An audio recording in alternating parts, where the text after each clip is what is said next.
For today's episode, we will share to you the experience of our client from General Santos City, Mr. Merosa.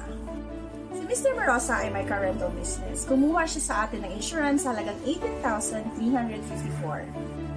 Unfortunately, noong March 11, 2022, naaksidente ang kanyang unit. Nahulog ito sa isang kanal sa Marlog District, Davao City, Davao del Sur. Sa maang palad, nawalan ng control ang driver, kaya nahulog ito.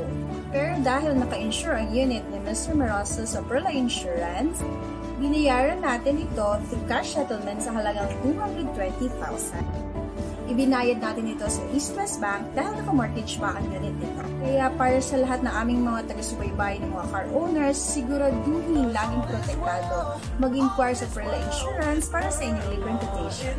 Paalam!